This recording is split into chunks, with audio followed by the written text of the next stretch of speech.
जब से नेतन्याहू के घर पर ईरान की स्ट्राइक की खबर आई है, अलग अलग तरीके से दावे किए जा रहे हैं, लेकिन उन दावों को खारिज भी किया जा रहा है। कहा जा रहा नहीं, ऐसा कुछ नहीं हुआ। बेन गुवेर वाली खबर पर कह दिया गया कि कार एक्सीडेंट हुआ है। लेकिन जो भी है, इन सब के बीच इतना तनाव क्यों, इतने परेशान क्यों नजर आए नेतन्याहू, और वाकई क्या नेतन्याहू देश में है?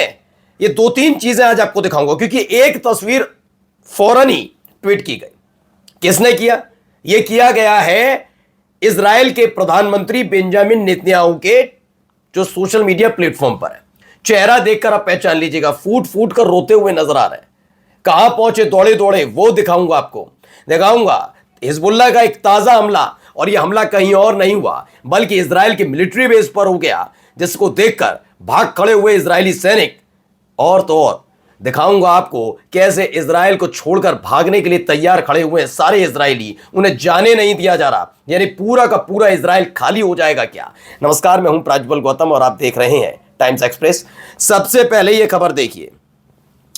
हमने एक खबर दिखाई थी कि इजराइल के प्रधानमंत्री बेंजामिन नेतन्याहू के घर पर एक हमला होता है, ऐसा दावा था, और उस हमले में उनके भाई की मौत हो जाती है। वो बात अलग है कि अलग अलग प्लेटफॉर्म बता रहे हैं कि ऐसी कोई खबर नहीं है, कोई हमला नहीं, हमला हुआ है या नहीं वो नहीं पता, लेकिन उनके जो भाई हैं उनका इंतकाल इसमें नहीं हुआ, वो नहीं मारे गए, ऐसा दावा किया जा रहा है।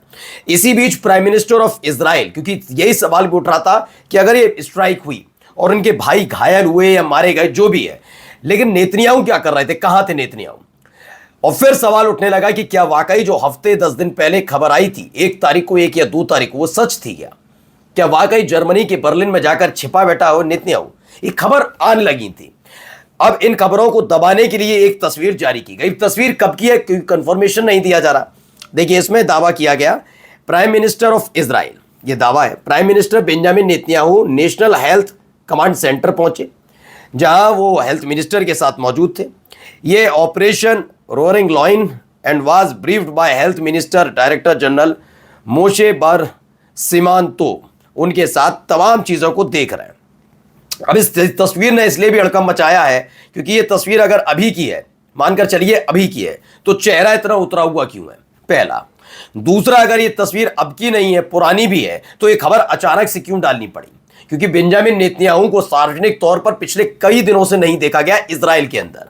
जून 2025 में जब इजराइल और ईरान के बीच संघर्ष चल रहा था, तब हाँ, ये बात सच है कि नेतन्याहू कई जगह देखे गए थे, जो इफेक्टिव एरिया थे वहां पर वो विजिट भी करते नजर आए, लेकिन इस बार कहीं वो विजिट करते नजर नहीं आ रहे।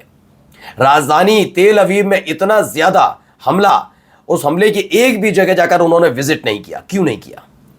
यानी नेतन्याहू नहीं है क्या? तीसरी खबर यह है कि क्या वाकई उनके भाई के साथ कुछ ऐसा हुआ है जिसके बाद वो बौखला से गए, इसलिए वो भागी दौड़कर जाना पड़ा? तीनों ही खबर आपस में उलझी हुई नजर आती हैं। इस बार नेतन्याहू बाल बाल बचे। ईरानी मिसाइल ने उनके घर को भेद दिया था, उनका भाई घायल बताया जाता है, ऐसा दावा है। अब आइए अगली खबर पर। यह देखिए यहां क्या हो गया।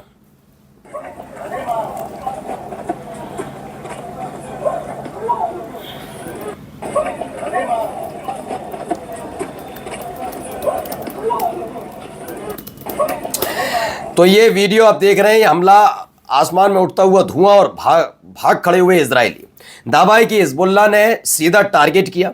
एक सेकंड, ये दूसरा, इससे पहले भी एक मिलिट्री बेस उड़ा चुका है।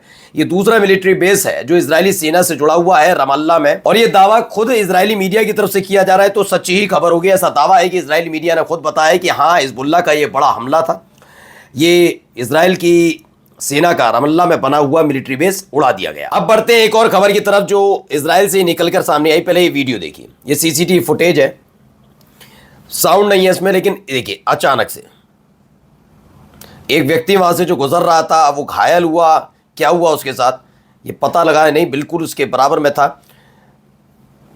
जैसे ही ये गिरता है उसके बाद धुआं उठता है और वहां वो गिर जाता है, जमीन पर गिर जाता है।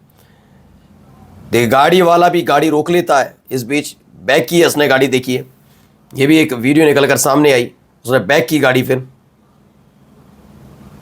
वहां भागदौड़ करता हुआ एक व्यक्ति भी नजर आया।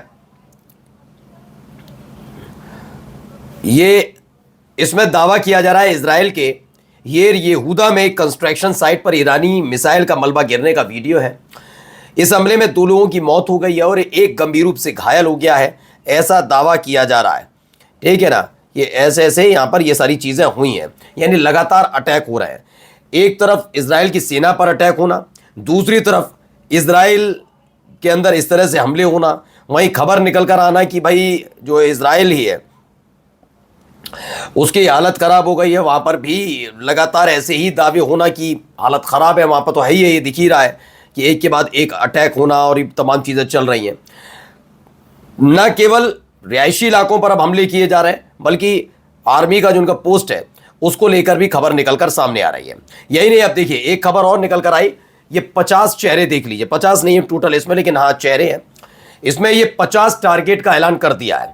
ईरान का एक साइबर साइंटिस्ट है, उसने ये दावा किया है, खबर देखिए इसमें है कि ईरान के साइबर साइंटिस्ट ने 50 इजरायली अधिकारियों की पूरी लिस्ट साझा की है जो नागरिकों और नागरिक प्रतिष्ठानों पर हमले में सबसे आगे रहे। अब युद्ध भले ही खत्म हो जाए इनसे, ईरान इनसे मरते दम तक बदला रहेगा, ऐसे कहा जा रहा है।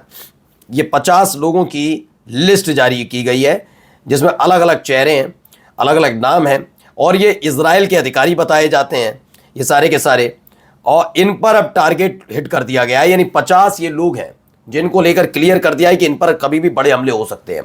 तो एक तरफ हमने इससे पहले स्टोरी दिखाई कि अमेरिका खुद ट्रंप परेशान चल रहे हैं, अब इस युद्ध से बाहर कैसे आया जाए, वो इस बात को लेकर परेशान चल रहे हैं कि इस युद्ध से तो बाहर आने वाली बात है ही है, लेकिन इस युद्ध के अलावा भरपाई कैसे की जाए चीज़ों की, कैसे अपने डिप्लोमेट्स बचाए जाएं। तो कहा जा रहा है कि डिप्लोमेट को बाहर निकाला जा रहा है कि आप सब बाहर आ जाइए।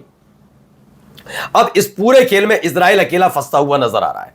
अब उसने अमेरिका के कहने पर ईरान पर हमला किया या इजराइल के कहने पर अमेरिका इस युद्ध में शामिल हुए, तो आने वाला वक्त बताएगा, क्योंकि दोनों शुरुआत में तो उसका क्रेडिट उठा रहे थे जब खामनेई साहब के इंतकाल की खबर आई थी, लेकिन अब एक दूसरे पर छींटाकसी करने की शुरुआत हो चुकी है। ट्रंप ने तो करी थी, अपने ही सलाहकारों को बेवकूफ करार दी थी एक तरीके से कि इन लोगों ने कहा कि ईरान पर हमला कर दो, मेरी मंशा नहीं थी। यहां पर भी कुछ ऐसे ही है। अब वहां पर गृह युद्ध जैसे हालात कैसे बन रहे हैं, पहले ये वीडियो देखिए।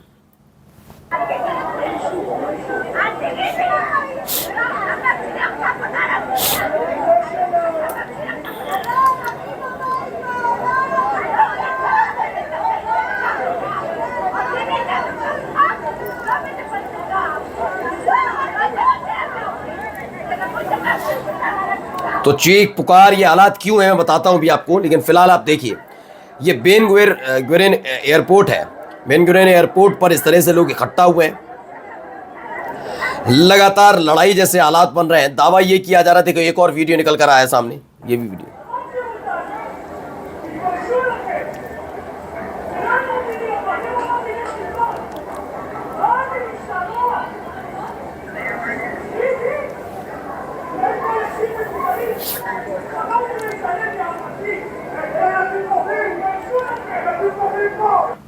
तो ईरान के बेन गुरियन हवाई अड्डे पर अफरा तफरी मची हुई है। लोग अपने देश छोड़कर भागने की कोशिश कर रहे थे, पर चेक इन काउंटर बंद कर दिए गए, जिससे यात्री भड़क गए और उनकी पुलिस के साथ झड़पें होने लगी, ऐसा दावा किया जा रहा है। अब दावे में कितना दम है वो बात अलग है, लेकिन फिलहाल हालात तो इजराइल के अंदर कुछ ऐसे ही हैं। नमस्कार।